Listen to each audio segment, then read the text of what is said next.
বিক্রম বাবু যে আমাদের বাড়িতে, এই গরিব লোকের বাড়িতে ধনী লোকের চরণ। আসুন আসুন বাবু আসুন, আপনাকে যে কোথায় বসতে দেব। আমি এখানে বসবার জন্য আসিনি। তোমার স্বামী কোথায়, তাকে ডেকে দাও। বাবু আমার স্বামী তো ঘরে নেই, কি জন্য তাকে খুঁজছেন আমাকে বলুন, তিনি বাড়িতে এলে আমি তাকে বলে দেব। আমি তোমাদের সাহায্য করি টাকা দিয়ে। তোমরা সেই টাকা যদি পরিশোধ না করো, আমি কিন্তু আর তোমাদের সাহায্য করব না। একে একে টাকা নিতে নিতে কত টাকা এনেছে তোমার ওই অপদার্থ স্বামী, সে কথা তুমি জানো? কত টাকা কি আনে সেটা তো আমি জানি না বাবু। আমি বলে দিচ্ছি, এবার যদি আমার টাকা পরিশোধ না করে, আমি কিন্তু তোমাদের আর এ বাড়িতে থাকতে দেব না। বাড়ি জমি সব নিয়ে নেব। আপনি এটা কি বলছেন? বাড়ি যদি দখল করে নেন তাহলে আমরা কোথায় থাকবো? সেসব দেখার দায়িত্ব আমার নয়। তোমার স্বামী আমার কাছ থেকে টাকা এনেছে, বিনিময়ে তোমাদের বাড়ি জমির কাগজ আমার কাছে জমা রেখেছে। সময় যদি টাকা দিতে না পারো তাহলে অবশ্যই বাড়িটা আমার হয়ে যায়, তাই না? আচ্ছা ঠিক আছে বাবু, আমার স্বামী আসলে আপনার সাথে দেখা করতে যেতে বলবো। আমার বাড়িতে টাকা না নিয়ে গেলে আমি যেটা বলে দিয়েছি সেটা তুমি তোমার স্বামীকে বলে দিও, ঠিক আছে? কি যে করব কিছুই বুঝতে পারছি না। সকল সম্পত্তি বিক্রমবাবুর কাছে বন্ধক রেখে টাকা এনেছি। এবারও তো ফসলে তেমন একটা উন্নতি হয়নি। প্রতি বছর যদি এভাবে লোকসান হয় তাহলে কিভাবে টিকে থাকবো বলো তো? লোকসান তো আর তোমার একার হচ্ছে না, সবারই লোকসান হচ্ছে, কিছুই তো করবার নেই। তাও তো তোমার একটা ব্যবসা আছে, সমস্যা নেই। নিজেদের জমানো টাকা ছিল, আমার তো টাকা ছিল না। আমি তো প্রতিবার বিক্রমবাবুর কাছ থেকে টাকা ধার নিয়ে আসি, পরিশোধ না করলে তার কথা তো তোমরা জানোই। তুমি প্রতিবার বিক্রমবাবুর কাছ থেকে টাকা আনো কেন? তিনি তো লোক তেমন একটা ভালো নয়। বিক্রমবাবুর দোষ দিয়ে কী করবো বলো? তিনি তো আর আমার থেকে বাড়তি টাকা চান না, যেটা পান সেটাই চান। এখন কি করব বলো, সেটাই তো আমি দিতে পারছি না। গত 2-3 বছর আগের টাকাও তিনি পাবেন। নিজের ঝামেলা নিয়ে নিজেই বাঁচি না, তোমাকে আবার কি বুদ্ধি দেবো বলো? আমার যে অবস্থা, বুদ্ধি দিয়ে কোনো কাজ হবে না। এত খারাপ অবস্থা হলে বুদ্ধি দিয়ে কি কোনো লাভ হয়? ওপরওয়ালার ওপর বিশ্বাস রাখো, ওপরওয়ালা যেটা চাইবেন সেটাই তো হবে। এখন আমাদের কিছুই করবার নেই। ফসলের যদি কোনো পরিবর্তন আসে তাহলে একটু ভালো হয়। অলৌকিকভাবে তো আর ফসলে পরিবর্তন আসবে না, সেটা ভালোভাবে বুঝতে পারছি। কিছুই করবার নেই। এবার আমাদের পথে বসবার মতো অবস্থা।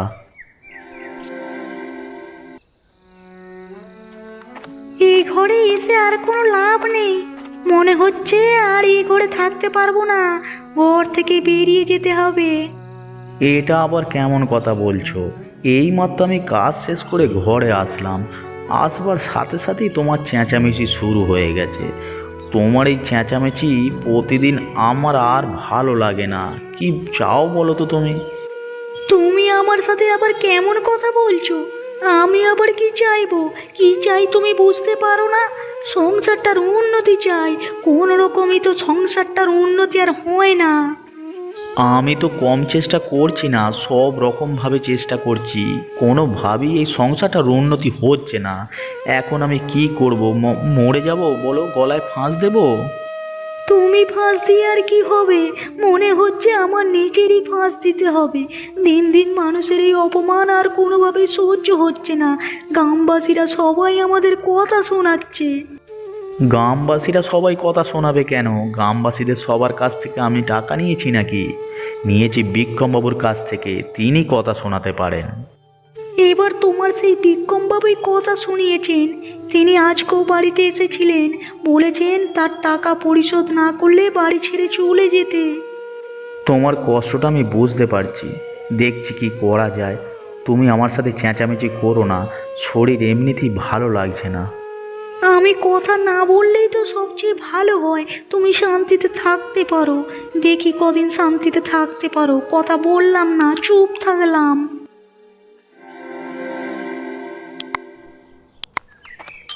বাবু, আপনি এত কষ্ট করে আবার এখানে আসতে গেলেন কেন? আমাকে বললেই তো হতো, আমি চলে আসতাম। তুমি যে কতটা আসতে সেটা আমি খুব ভালো করেই জানি। তোমাকে তো আমি খবর পাঠিয়েছি, তুমি আসোনি। তোমার বউকেও এসে বলে গেছি। 2 দিন পর তোমার জন্য আমি এখানে এসেছি। 2 দিন আমি অপেক্ষা করেছিলাম। সেটা আমি শুনেছি বাবু, কাজে কর্মে ব্যস্ত থাকার জন্য যেতে পারিনি। আজকে অবশ্যই যেতাম। তোমায় আর যেতে হবে না। তোমার কাছে আমি যে টাকা পাই সেই টাকা পরিশোধ করো, না হলে এখনই বাড়ি ছাড়ো। দয়া করে আমাকে আর কিছুদিন সময় দিন, আমি আপনার সমস্ত টাকা পরিশোধ করে দেব। আমার সাথে এমনটা করবেন না বাবু। আমি যেটা করছি সেটা ঠিক কাজই করছি। তোমার জন্য অপেক্ষা করেছি অনেক, কিন্তু তুমি ধরাছোঁয়ার মধ্যে আসছো না। তোমার এখানে টাকা দিয়ে আমার আর কোনো লাভ নেই। বাপ দাদার ভিটে মাটি ছেড়ে এভাবে চলে যাব সেটা তো হয় না। কখনো যদি আবার টাকা দিয়ে ফেরত নিতে পারো তখনই এসো, না হলে আর এদিকে আসবার দরকার নেই। গোপালদের জন্য বড্ড খারাপ লাগছে। শুনলাম বিক্রমবাবু নাকি টাকার জন্য ওদের বাড়ি থেকে বের করে দিয়েছে। বিক্রমবাবু আর কি করবেন? এতদিন ধরে এত বছরের টাকা যদি ফেরত না দেয় তাহলে তো বাড়ি থেকে বের করে দেবেনই। অনেক ধৈর্য ধরেছেন তিনি। বিক্রমবাবুর তো কম সম্পত্তি নেই, ছেলেপুলে কেউই নেই, 2 দিন পরে মরেই যাবেন। গ্রামবাসীদের এভাবে যদি না করে তিনি যদি আর একটু সাহায্য করতেন তাহলে ভালো হতো। এটা তুমি ঠিক কথাই বলেছ। তার যত ধন সম্পত্তি রয়েছে তিনি চাইলে গ্রামবাসীদের অনেক সাহায্য করতে পারতেন, কিন্তু তিনি চাইছেন না। গ্রামবাসীদের তো কিছু করার নেই। আমাদের অবস্থাও তো তেমন একটা ভালো দেখতে পাচ্ছি না। কবে আমাদের বিক্রমবাবুর কাছ থেকে টাকা না লাগে কে জানে। তুমি পাগল হয়ে গেছো নাকি? গোপাল দাদের অবস্থা তুমি দেখতে পাচ্ছ তো? এর মধ্যে আবার আমাদের টাকা আনার কথা ভাবছো? না গো, তেমন কিছু না। ফসলের অবস্থা তেমন একটা ভালো নয়, সেই জন্য ভাবছি কি করব, কিছুই তো করতে পারছি না। নতুন কিছু করতে পারলে ভালো লাগতো। দরকার পড়লে জমি বিক্রি করবে, তাও ওই বিক্রমবাবুর কাছে যাবে না। সেটা তুমি ঠিকই বলেছ, তবে আমারও যাওয়ার ইচ্ছে নেই। দেখি সামনে কি হয়।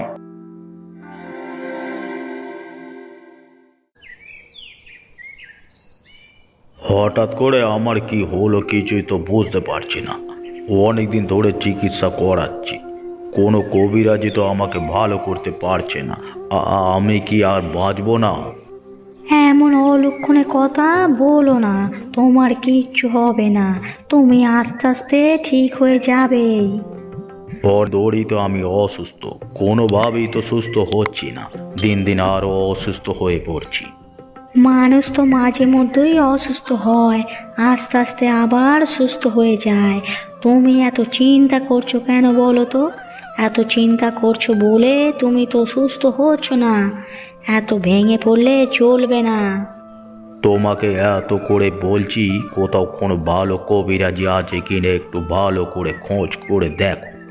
আমার তো অর্থ সম্পদ কম নেই। আমার একটা কথা মনে হচ্ছে, তোমাকে বলি, তুমি আবার রাগ করবে না তো? বলো বলো, আমি রাগ করব না। কি হয়েছে বলো।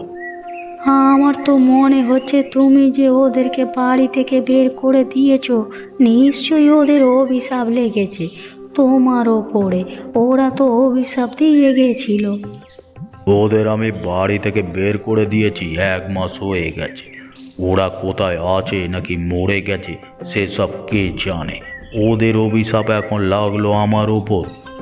মানুষকে কষ্ট দিলে তাদের অভিশাপ লেগে যায়, তেমনটা হলো কিনা কে জানে। আমি এমনিতেই নিজে ভয় পেয়ে আছি, তার উপরে তুমি মাঝে মধ্যে এমন কথা বলছো, আমার একেবারে জীবনটা বের হয়ে যাচ্ছে। এতদিন ধরে তো অসুস্থ, কই কিছুই তো বের হলো না, আর কবে বের হবে? তার মানে তুমি চাইছো আমার দেহ থেকে আমার জীবনটা বেরিয়ে যাক, আমি মরে যাই? হ্যাঁ, আমি আবার কখন সেটা বললাম? তুমি যে ধরনের কথা বলছো তাতে তাই মনে হয়। আমাকে নিয়ে বিরক্ত হয়ে গেছো। হ্যাঁ, তো কথা বলো না, চুপ করে থাকো। অসুস্থ হলে এত কথা বলে না।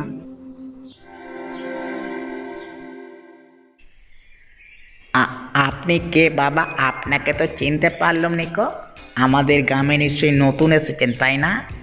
হে পুরা দুনিয়া আমার গ্রাম, তোদের আবার আলাদা গ্রাম হলো কিভাবে? আমি তো তেমন কিছু বলতে চাইনি। আমি তো মুখ্যসূক্ষ্ম মানুষ।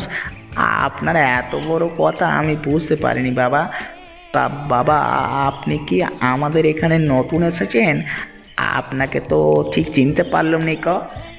তুই আমাকে চিনতে পারছিস না? এত বড় গধব তুই!